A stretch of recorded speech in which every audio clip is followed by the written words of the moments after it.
So we connected them to Bell Crossing Farm in Stevensville that grows their own hops. And they actually received a grant from CFAC to expand their hop yard to grow local hops and to also process them to be ready for breweries to use.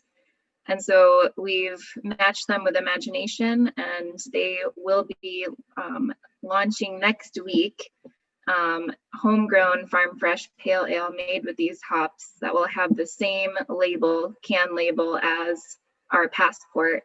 And so people can go and enjoy the beer and grab a Passport either as gifts or for themselves, support CFAC and local farmers, and have a great guide to accessing local food during the year ahead. So we're really excited about this program, and if anyone's interested in that, we'll be at the Missoula Farmers Market at the Lucky's this weekend, and then also at Imagination Brewery. The beer will be at the Good Food Store as well, and you can always buy the Passports online. Yeah, I think that we're kind of going into the question and answer part of things. If anyone has any questions for Bonnie or I, we'd love to know. Okay, can you stop sharing your screen, Jenny, please? Yep. And then we can see who has questions. I think it's Lynn. Yes, hi. Do you have a need for volunteers right now? Do you have a volunteer program?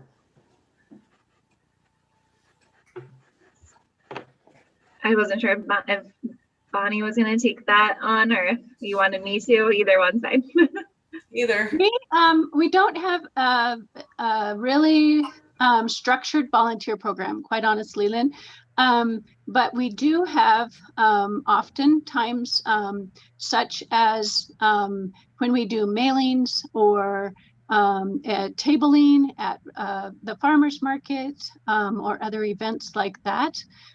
We are often in need of volunteers, and we also have 3 committees that really oversee and guide our programming.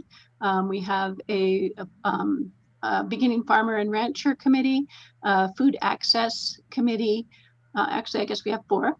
We have a land use and viability committee, and also a communications and events committee. And those are great places to really get involved as well, and to volunteer and know as we're developing programs and as our events are coming up, when the best times to jump in and volunteer are. So would welcome anyone that is interested to just let us know, and we can help plug you in. While we don't have a structured volunteer program, the volunteer opportunities right now, there are actually a few. We have a really large mailing going out, and we also have a lot of the tabling for the Passport program. So definitely feel free to reach out if you're interested in either of those. We'd love the help. And would a person do that online, or do you do that through Aging Services, their senior RSVP, or how do you do that? It would be best just to either send us an email, or if you want, that would be probably the best. And do we have that on that slide that you showed, Jenny? Is our emails on there? They might not be. You're muted. I'm going to put in the chat our emails. Oh, great. Thank you. Bill, did you want to ask a question?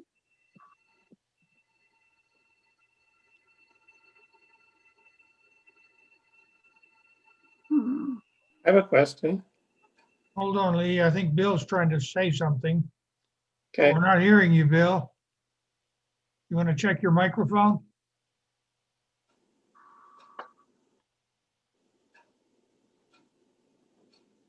Still not hearing you.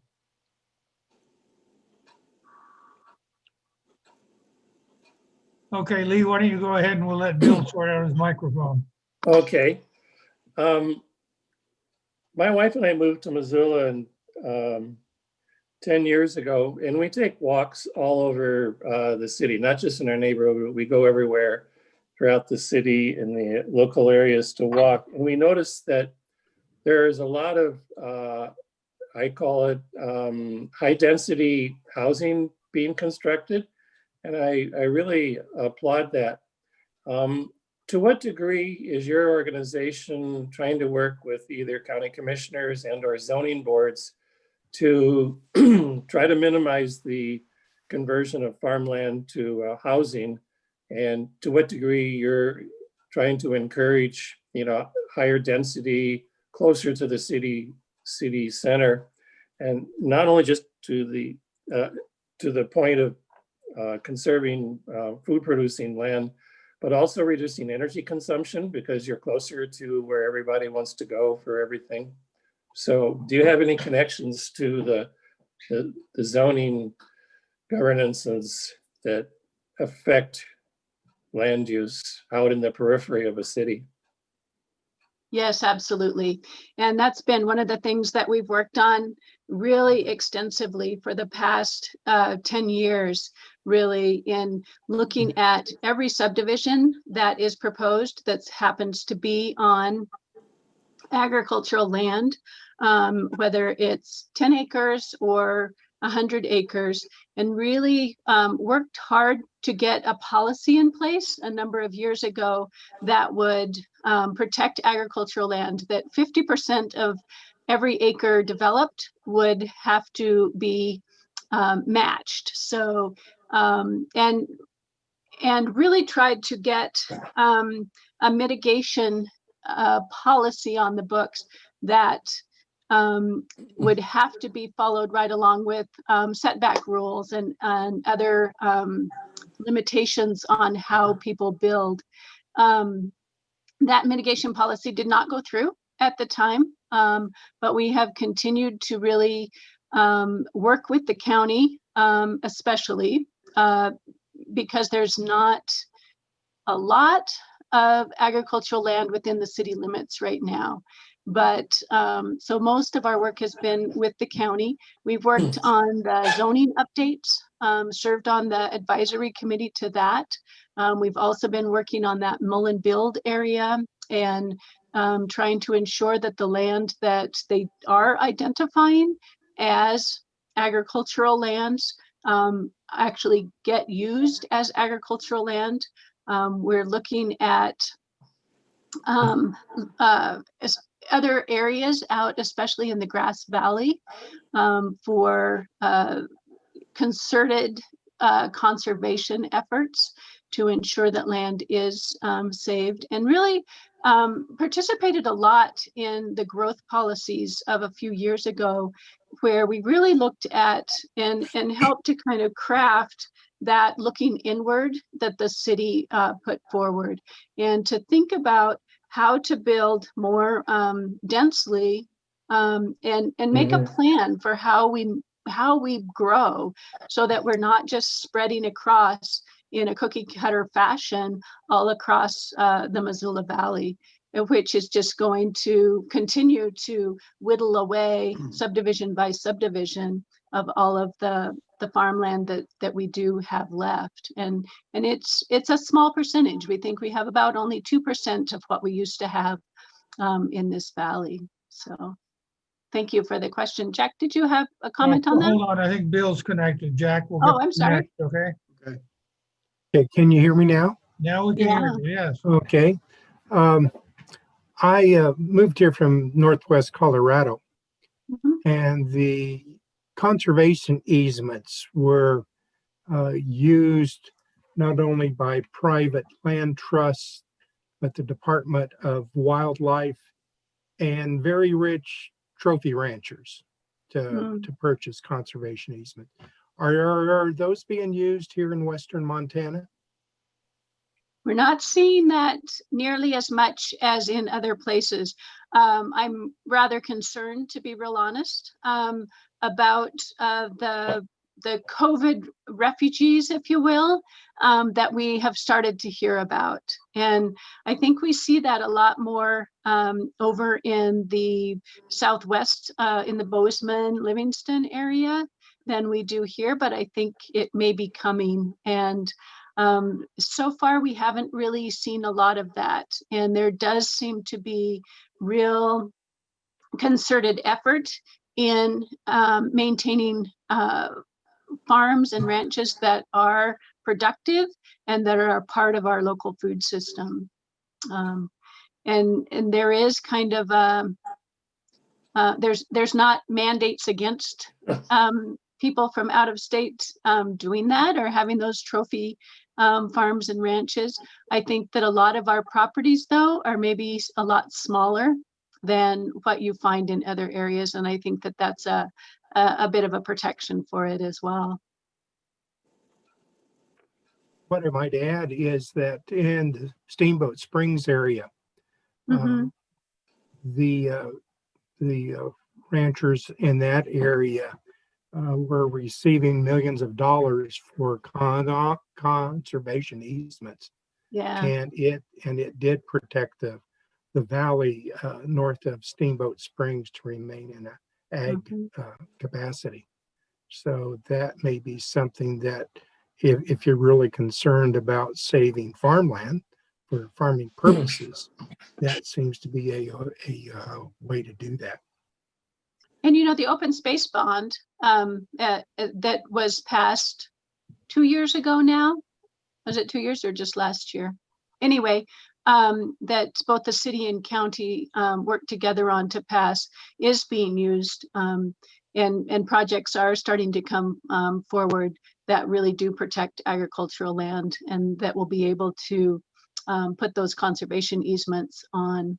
And one of the things that is kind of in our vision for the Missoula Valley is to have an incubator farm where we actually can either lease a piece of property that is under a conservation easement or outright purchase some property, but to have a learning farm where beginning farmers can come on the land, can start a business and grow it and have the resources of shared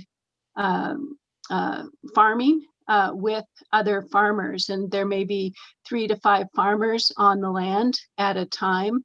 And then as they develop their business, traditionally an incubator farm would then say, then you find your own piece of land and you move to that, and we bring on a new cohort. What we're finding in our valley is that there isn't land to move on to. And so instead we're thinking that we would continue to expand our holdings either by lease or own, that we can then add people and expand it. But the people that are successfully working the land would be able to have long-term leases or lease to own program so that they will eventually own that land that they've been cultivating and building their business on. So kind of an exciting opportunity, and something that is a new opportunity we're finding more and more as current farmers are sort of aging out of wanting to continue to farm, but don't want their land to just go to development. So Jack, I looking hope you forward remember what you were to gonna where that ask. leads us. Jack?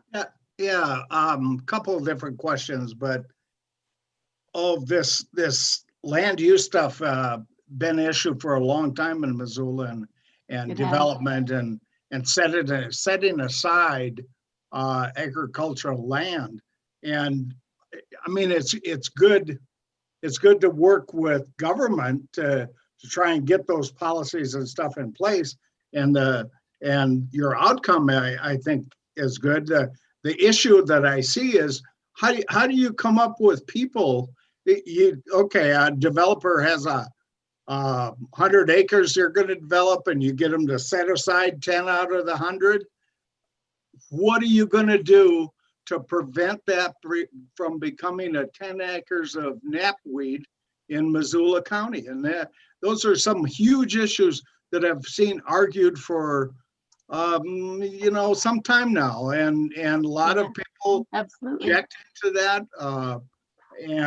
But how do you go about, how do you really find people to to work that land? You'd be really surprised, I think, at the number of beginning farmers that we are working with regularly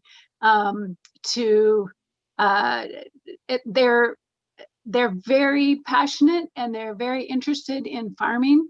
And the video wasn't very successful at showing, but you did see kind of glimpses of different farmers' operations. And there is a lot of interest. And the main issue that the farmers talk to us about is the lack of affordability for land. And you can't go out and buy a 10-acre piece of land right now and be able to be a successful farmer if you've got such a huge mortgage. And so our prices are way out of sync with agricultural ideals. And so really that, I think, more than anything is holding us back. And we are, our beginning farmer program is very robust. We have various trainings that we do throughout the year, are planning for on-farm success.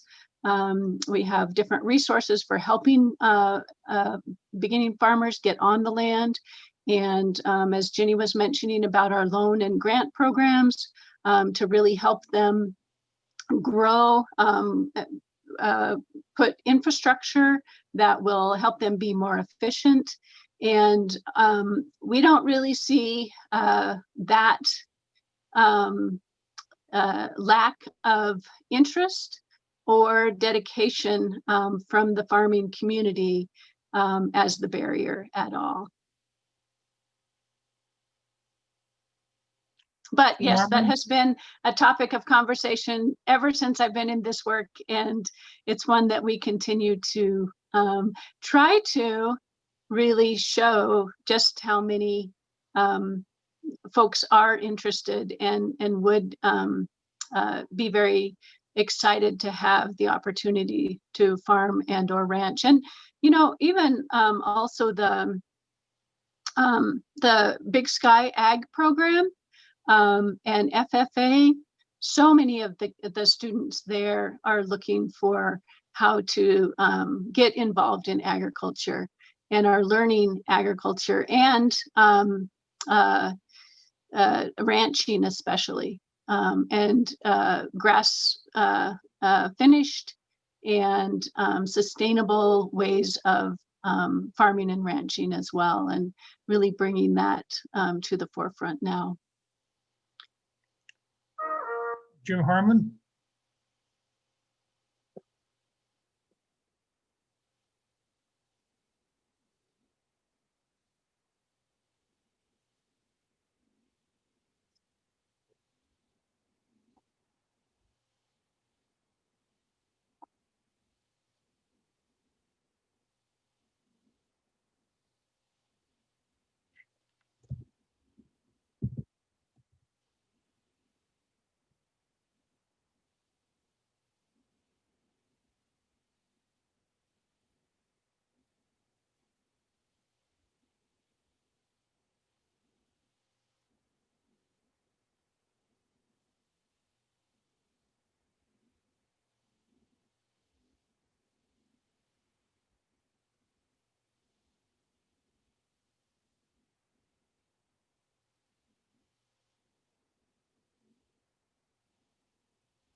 Our main focus has been local, but there's a lot of different ways to think about local and what that is. Some people say it's 100 miles. Some people say it's a state boundary. Some people say it's a smaller boundary than that, or a regional that is within 250 miles. Or so there's not. That's one of the criticisms that we get, is that there's not one definition of what local means. But we are definitely interested in the one-to-one community building sale of goods, of someone going to a farmer's market and meeting their farmer, and also going right out to the farm and buying directly from that farm. But that doesn't change the whole system, and that isn't big enough to really be a successful regional food system. And so we also really encourage partnerships between larger institutions, such as Farm to School, which is a really steady market, such as a Farm to, the university has spent over $10 million on foods from Montana. And so, and we also have the Western Montana Growers Co-op, which is a co-op of about 40 farmers across mostly Western Montana. And they actually distribute to restaurants and to local grocery stores. And they have a delivery system to some of the major cities in Montana as well, not just Western Montana now. And so really see the need for growth beyond just the direct sales between a farmer and a consumer. As far as exporting, that isn't really part of our mission. We certainly see in Montana that there is a lot of our economy is really based on export. So we do have partnerships with like MOA or other statewide organizations that are seeing agriculture as an industry, but that just hasn't been our particular mission. And really feel that in Montana, at least in Western Montana, we can't compete really on the open market of commodities. So if you have corn or a cow-calf operation that's really thinking about exportation, we can't compete mainly because of the travel cost, the export cost of getting the animals to the slaughterhouses or to the central processing areas, and then being sent out. But if you have a niche market that is grass-fed, grass-finished beef, you can actually be very competitive and make a very good living while protecting your values of protecting the land and regenerating the soil, much like Oxbow, which Jenny talked about earlier, and their rotational grazing program.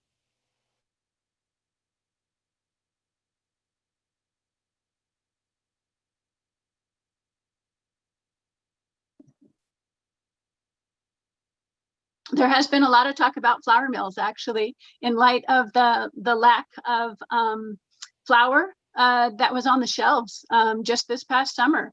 And some of our partners were able to very quickly get flour from the Golden Triangle up around Great Falls and get it to pantries and to grocery stores in a very short time. And it was just suddenly there was a demand.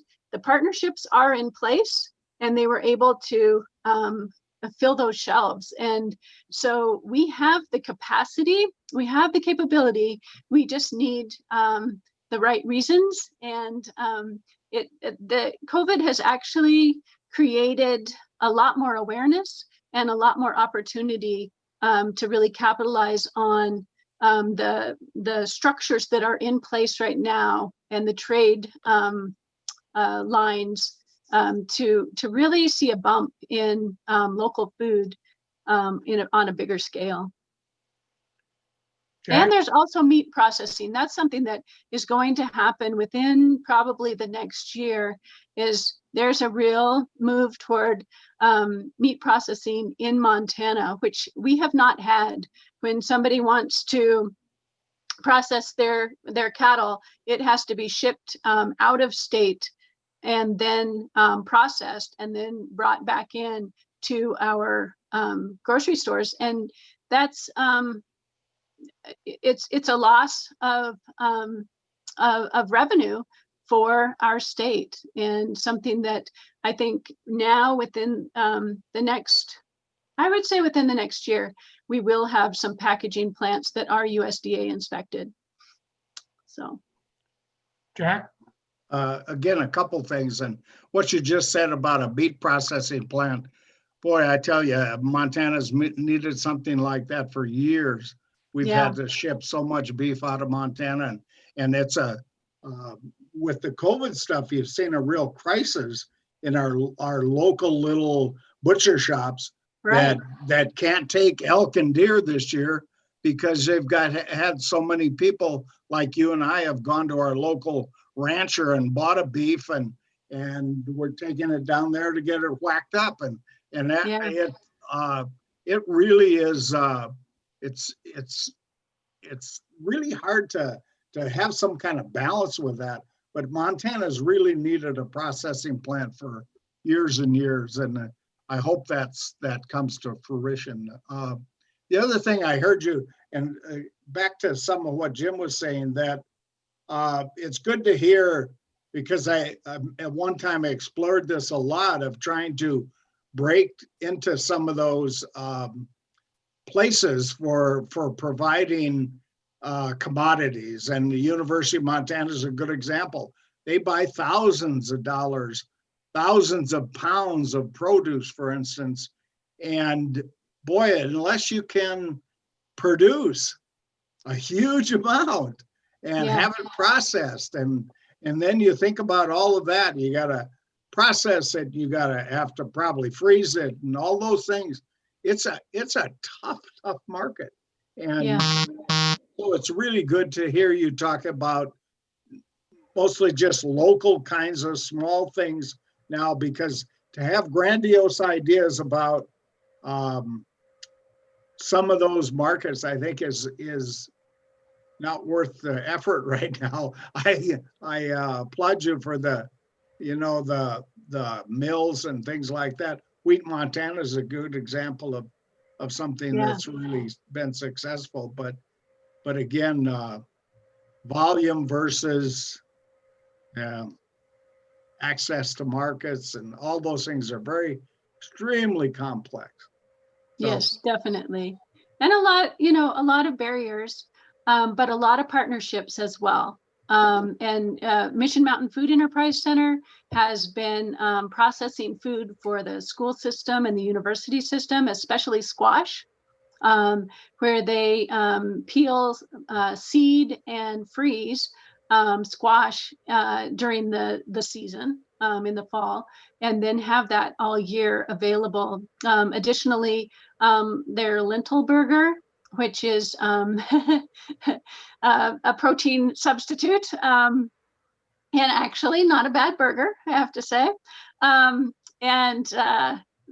And they've been producing that for a number of years as well, and able to store that up in Ronan, and then the school systems can order from that. But Western Montana Growers Co-op too has really just filled a huge need for that distribution piece.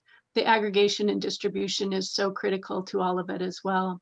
And they were really instrumental in getting food where it needed to be during the food crisis that we had earlier this year. So I anticipate that will continue to grow. Good. Any other questions or comments? Because we've kind of reached our 9:30 limit here. Seeing none. I have one other comment just to say, the farm passport that Jenny was talking about, you don't have to ride your bike. So you can get the passport, you can get the beer, and go visit those farms at your leisure throughout the year. And hope that people will take advantage of that. So many of the people that we had to the Bike to Barns this past summer, never realized that there were even farms so close to the center of Missoula here out in Target Range, which is where I live as well. But and just had a great time sort of exploring a little bit more of the rural area of the city of Missoula. So I encourage you all to take part in that. I got a quickie here if you have time. What's the status of the Daly's farm, Daly's meatpacking farm there on Mullen Road? They work with pigs a lot. Is that still operating? I believe it is. I don't know. I have not heard that they're not, but I don't have a direct connection to them necessarily. Sorry. It's all right. Yeah, they are still in full force. They're actually selling to Costco even now. Really? Yeah, Well, that's cool. Oh, that's Yeah. good to know. Thanks, Jenny. they're definitely going strong as far as I can see. Yeah. But they still only deal with pork, pigs, right? Yeah. Okay. Good. Well, Bonnie and Jenny, thank you very much. That was very informative and obviously stimulated lots of thoughts for some people. So thank you. Thank you so very Yes. much for having us. And Yes, thank you.